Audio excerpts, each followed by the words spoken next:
So 2 రోజుల క్రితం జరిగినటువంటి ఢిల్లీ బాంబ్ బ్లాస్ట్ ఏదైతే ఉందో దాని వెనకాల చాలా చాలా చాలా కోణాలు కనబడతా ఉన్నాయి.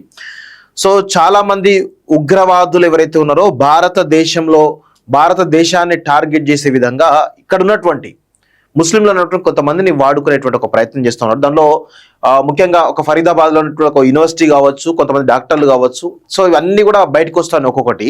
సో ఉగ్రవాదులు ఏ విధంగా తయారవుతున్నారు అనేది చాలా స్పష్టంగా తెలుస్తుంది. ముఖ్యంగా ఉగ్రవాదుల్లో ఒక మహిళా వింగ్ ఏర్పడ్డది. ఆ మహిళా వింగ్ తోటి కంప్లీట్ గా ఇప్పుడు ఒక రకమైనటువంటి ఉగ్రవాద దాడులు చేస్తున్నట్టుగా చాలా స్పష్టంగా తెలుస్తా ఉంది. సో ఎవరెవరైతే డాక్టర్లు, ముస్లిం డాక్టర్లు ఎవరైతే ఉన్నారో కొంత వారిపైన నిఘా పెడుతున్నట్టు కూడా చాలా స్పష్టంగా అర్థమవుతుంది. ఎందుకంటే డాక్టర్ల బృందమే కంప్లీట్ గా మానిటర్ చేస్తున్నట్టుగా కనబడతా ఉంది. సో దాంతో కొంత అనుమానాలు అయితే చాలా బలంగా వినిపిస్తా ఉన్నాయి. సో ఒకసారి ఒక విషయం బయటకు వచ్చింది, విష ప్రయోగం. ఇది చాలా పెద్ద ఎత్తున చర్చ జరుగుతోంది. ఒక విష ప్రయోగం అనేది చాలా పెద్ద ఎత్తున జరుగుతూ ఉందట. సో దాని గురించి చూద్దాం ఒకసారి. ఈయన డాక్టర్ వేషంలో ఉన్నటువంటి అది ఒకసారి చూడండి. రిజిన్ వచ్చు మృత్యు కంటే ప్రమాదకరమైనటువంటి భయంకరమైనటువంటి కుట్ర, రుచి లేని విషం, ఓ వైద్యుడి చీకటి ప్రణాళిక. రిజిన్, ఈ పేరు వింటేనే వెన్నులో వణుకు పుట్టాలి. ప్రపంచంలోని అత్యంత ప్రాణాంతకమైనటువంటి జీవ విషాలలో ఇది ఒకటి. దీని ప్రత్యేకత ఏంటంటే రుచి లేదు, వాసన లేదు. మీ గ్లాసు నీటిలో కలిపినా మీరు కలలో కూడా అనుమానించలేరు. మృత్యు మీ ఆహారం రూపంలో వస్తుందని ఊహించలేరు. చైనాలో ఎంబీబీఎస్ చదివినటువంటి డాక్టర్ మొయినుద్దీన్ సయ్యద్ తన వైద్య పరిజ్ఞానాన్ని మనుషులను బతికించడానికి కాదు, వేల మందిని చంపడానికి ఉపయోగించాలని నిర్ణయించుకున్నాడు. సో ఈ ఉగ్రవాదులు ఎట్లా తయారయ్యారంటే అసలు ఒక మానసికంగా చాలా దారుణంగా పక్క మన సాటి మానవులను చంపే విధంగా వీళ్ళు ప్రణాళిక రచిస్తారంటే ఎంత దారుణంగా ఉన్నదో చూడండి. ఇలాంటి వాళ్ళను ఇమ్మీడియట్ గా ఎన్కౌంటర్ చేసి పారేయాలి. అసలు ఎక్కడ కూడా వెనకాడు వేయద్దు.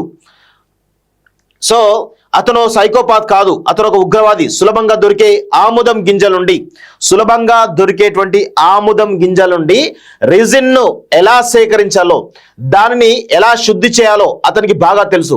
తన జ్ఞానాన్ని దుర్వినియోగం చేస్తూ చాలా కాలంగా ఆముదం గింజల నుండి రిజిన్ ను తీసుకున్నాడు. మాస్ పాయిజనింగ్ లక్ష్యం నగరాలు. అతని ప్లాన్ ఎంత భయంకరమైందంటే ఢిల్లీ, అహ్మదాబాద్, లక్నో వంటి నగరాల్లో మంచినీరు, గుడి ప్రసాదాల్లో ఈ విషాన్ని కలిపి ప్రపంచంలోనే అతిపెద్ద సామూహిక విష ప్రయోగాల్లో ఒక దానికి పాల్పడాలని చూశాడు.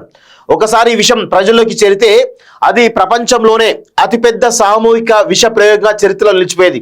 యాక్షన్ మొదలయ్యాక వందలు వేల మంది ఆస్పస్ పాలై ఏ కారణం లేకుండా చనిపోతుంటే దేశమంతా భయంతో కుప్పకూలేది. డ్రోన్ డెలివరీ అట, ఉగ్రవాద నెట్వర్క్.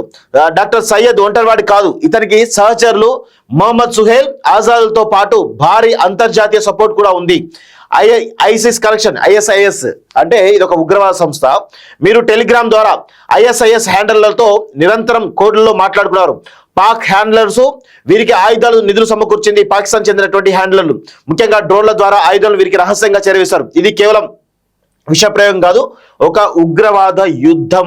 దేవుడిలా వచ్చినటువంటి ATS, కానీ చీకటి ఎంత దట్టంగా కమ్ముకున్నా ఎక్కడో ఒక చోట వెలుగు ఉంటుంది అనేది ఆ వెలుగే గుజరాత్ ATS నిఘా వర్గాల నుంచి అందిన ఒక చిన్న క్లూతో రంగంలోకి దిగినటువంటి యాంటీ టెర్రరిస్ట్ స్క్వాడ్ అధికారులు ఛేదించలేని అనుమానాస్పద సంభాషణలు, టెలిగ్రామ్ మెసేజ్లు డీకోడ్ చేశారు.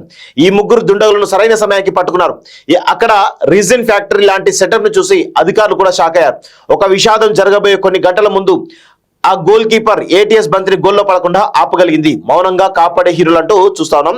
సో ఇక్కడ ఈ సయ్యద్ అనేటువంటి ఈ డాక్టర్ ఎవరైతున్నారో ఇతను చైనాలో MBBS చేసి ఈ దేశం మీద ఒక విష ప్రయోగం లాంటి ఉగ్రవాద దాడులు చేసి దేశాన్ని కంపించాలని, మన దేశాన్ని భయపెట్టాలని చెప్పేసి ఇలాంటి ఉగ్రవాదులు చాలా మంది తయారవుతా ఉన్నారు. సో దీనిలో మహిళా వింగ్ కూడా ఒకటి తయారైంది. సో వీళ్ళంతా ఏంటంటే భారతదేశాన్ని, మన దేశాన్ని కంప్లీట్ గా ఒక రకమైనటువంటి విధంగా చిత్రీకరించే విధంగా ఒక మారణ హోమం సృష్టించి భయభ్రాంతులకు గురి చేసే విధంగా వీళ్ళందరూ కూడా ప్రయోగాలు చేస్తున్నట్టుగా తెలుస్తా ఉంది. సో ఉగ్రవాద దాడులే కాకుండా ఇలాంటి ప్రయోగాలు చేయడానికి కూడా సిద్ధమైనట్టుగా తెలుస్తా ఉంది. దీనికి మన దేశంలో ఉన్నటువంటి కొంతమందిని వాడుకున్నట్టుగా చాలా స్పష్టంగా అర్థమవుతుంది. సో ఇప్పుడు ఏమైతా ఉంది, ఇవన్నీ విషయాలు చూస్తూ ఉంటే చాలా పెద్ద ఎత్తున నెట్వర్క్లని ఒక్కొక్కటి బయటపడుతున్నట్టుగా తెలుస్తా ఉంది. సో ఇది ఇప్పుడు ప్రస్తుతం జరుగుతున్న దాన్ని మన దేశ ఇంటెలిజెన్స్ వ్యవస్థ కంప్లీట్ గా ఛేదించినట్టుగా తెలుస్తా ఉంది. వారు ఏదైతే ప్రయోగం అనుకున్నారో దాన్ని కంప్లీట్ గా కొట్టి పారేసినట్టుగా చాలా స్పష్టంగా అర్థమవుతోంది.